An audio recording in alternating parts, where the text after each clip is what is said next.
I was 93 when I finally wrote it down. Not to a journalist, not into a memoir.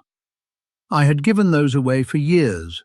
The good line, the proud line, the one about how I built it to defend the motherland, and it is not my fault what other men do with it. I could say that one in my sleep. I had said it in my sleep. This was a letter, and it went to Patriarch Kirill, the head of the Russian Orthodox Church, and I wrote it in the spring of 2013, and I will read you the part that matters. My spiritual pain is unbearable. I keep having the same unsolved question. Since my rifle deprived people of life, then can it be that I, Mikhail Kalashnikov, 93 years old, the son of a peasant woman, a Christian and an Orthodox believer, am guilty of those people's deaths, even if they were enemies? I did not send that letter to be published. It was published anyway, in January of the following year, 3 weeks after I was buried. So the question is out in the open now. And it is still the same question, and nobody has answered it. Let me put my own life in front of you, and you can try. Start here, because this is the part that people leave out. I was born in 1919 in Kuria, in the Altai, the 17th of 19 children. 8 of us lived. I was one of the ones who nearly did not. I was so ill at 6 that I was laid out and given up on. In 1930, the state came for my father. It named him a kulak, which meant a peasant who had slightly more than nothing, and it took everything he had and put us on a train to Siberia. My father died there, not long after. I was 11. We combined what farming we could with hunting, which is how I first held my father's rifle in a place we had been sent to as punishment by the country I would later be called a hero of. Understand what that makes me, in the arithmetic of my own state. I was the son of an enemy of the people. I forged papers to get out of that village. For most of my early life, the correct assumption about a boy like me was that he would disappear and nobody would write it down. I put this in evidence because the defense usually starts somewhere else. With the war, with the wound, with the sketch in the hospital bed. It starts there because that version has a hero in it. I want you to see the version that starts with a train. 1941.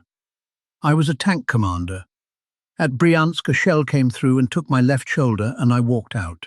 2 days on foot, through country the Germans were in the middle of taking.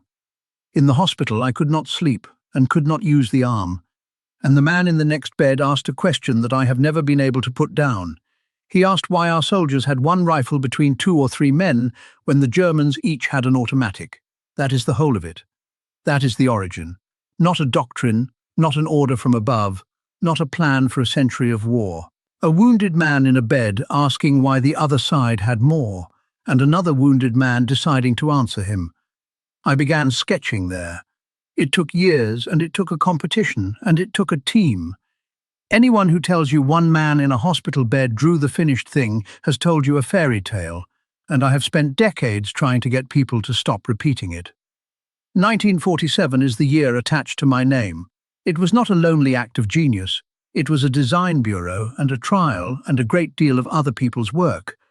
But the intent behind it was the thing in that hospital, and the intent was this: my soldiers should not have to share.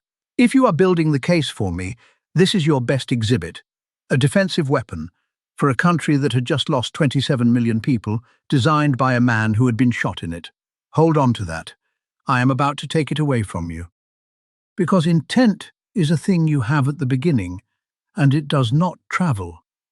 Nobody knows how many were built. The estimate people use is 100 million, counting the whole family of rifles that came from mine, and no serious person will defend that figure to the decimal. The point of the number is not its precision. Of every 5 firearms on this earth, something like one of them is mine or descended from mine. It is the standard weapon of over 100 armies. It has been on a national flag. It has been on a coat of arms. And that is only the part with paperwork. It is cheap and it is simple. And it forgives being buried, dropped in a river, packed with sand, and handed to someone who has never been trained on anything. Those were the virtues. I designed those virtues on purpose, for a conscript army of farm boys like me.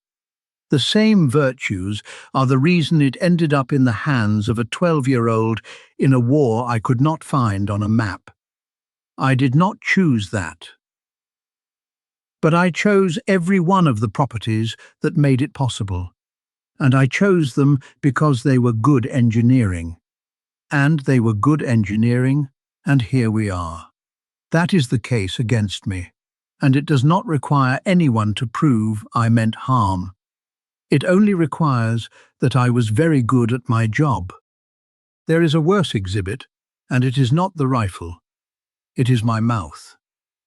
For 60 years I was asked the question by every journalist who could get to Izhevsk, and for 60 years I gave the answer. I sleep well. I built it to protect my country. Blame the politicians who could not agree. I said I would have preferred to invent something for farmers. A lawnmower, I said.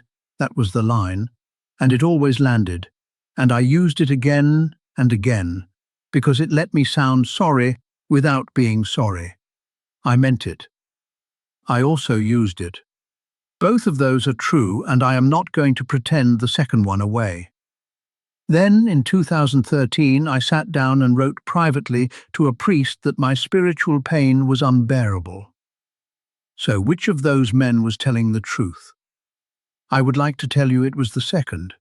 The honest answer is that I was doing it the way most people do it, saying the durable thing in public for 6 decades while the other thing sat underneath, unfiled, and only writing it down when I could see the end of the thing coming, and there was no longer any professional reason to keep lying.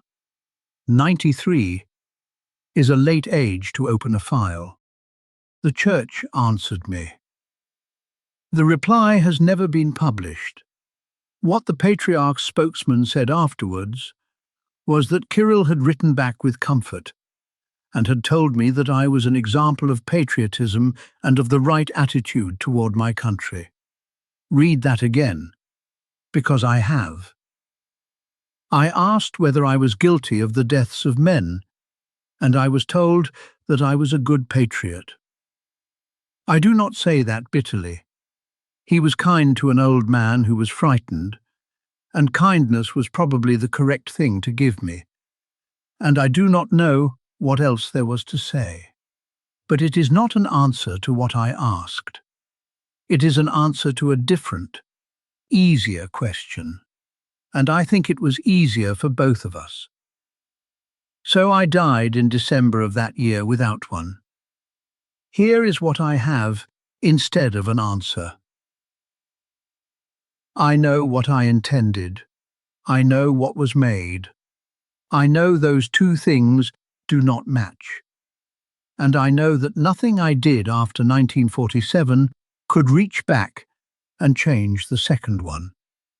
If you want to decide whether that makes me guilty, you will have to do it yourself. I never managed it.